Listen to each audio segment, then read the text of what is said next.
was just thinking I wanted to do a video on just playing some really freaking cool guitar chords, just some really open sounding chords, kind of in the style of Incubus, like some old school Incubus. If you haven't heard of Incubus, that's okay. It just means that you're really young, and that's good.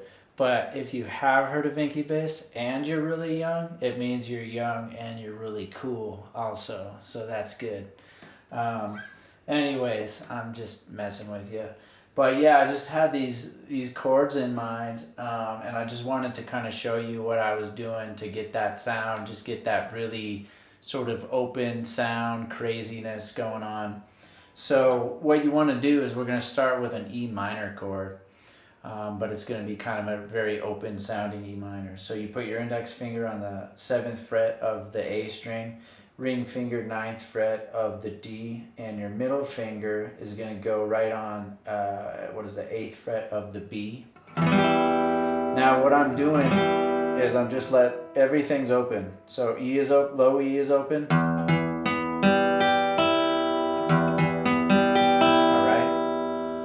And then the strum pattern is just down, up, down, up, down.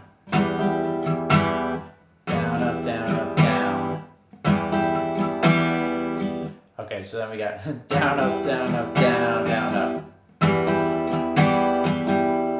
Down, up, down, up, down, down, up. And that last down, up is going to set you up for the next chord. So then we're going to move to the next chord. So now we're going to play a D, and it's going to be kind of like what we just did, kind of leaving a couple strings open. So we're going to just kind of, if you see where your hand is now, your index finger's on that 7th fret of A. It goes down 2 frets to 5th fret of A. Then your ring finger is going to set here on 7th fret of the D, and then your pinky on 7th fret of the B. Now when you get to the D, you can still leave the E open if you want, but it kind of causes some dissonance, so I usually mute that now. So when we go to the D, we mute out the low E. Alright? So again, that same strum pattern. Down, up, down, up, down, down, up. Down, up, down, up, down, down, up. So we've got down, up, down, up, down, down, up, down, up, down, up, down, down, up.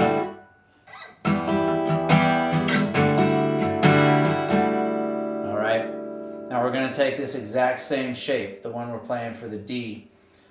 So again on that D, just make sure your G and your high E are ringing open as they were for the E minor. Now we're going to the C, again same thing. Everything is just as open as possible except for that low E string. I'm just muting that out with the top of my index finger there. Down, up, down, up, down, down, up. So we've got, so on the E minor, the low E is open. That makes it sound bigger.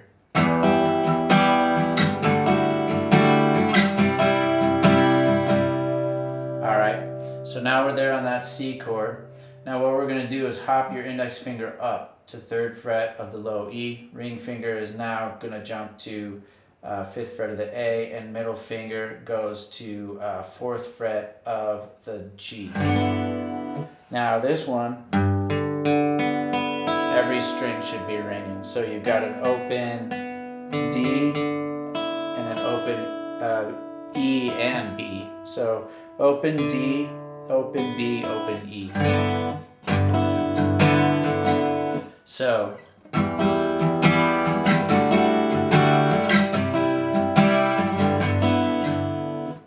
up, down, up.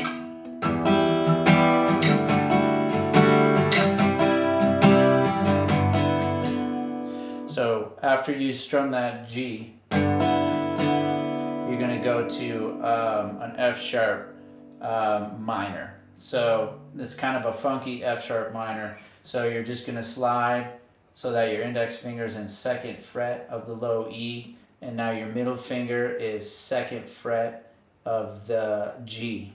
Okay, so it went from here, so without that ring finger on, it went from here to that. So here's what you got. Now in this chord, I'm muting out the A because I think the A just adds a little too much dissonance. So this is what it should sound like skipping the A string.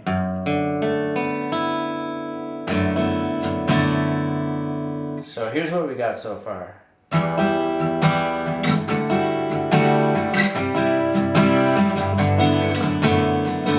So see that last two chords, you're just splitting the strum pattern. So you got down, up, down, up, down, down, up.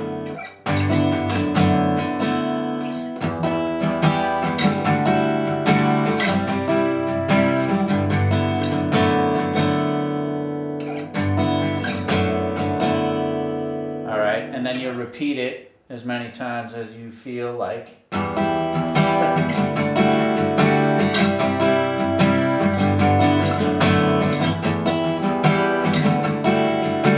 Mess up like I just did, it still sounds kind of cool.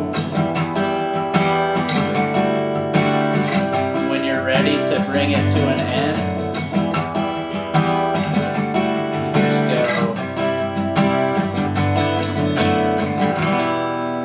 just go to an E minor chord. So just middle finger second fret of A, ring finger second fret of D. So that should give you that big epic sound. Let's hear it one more time.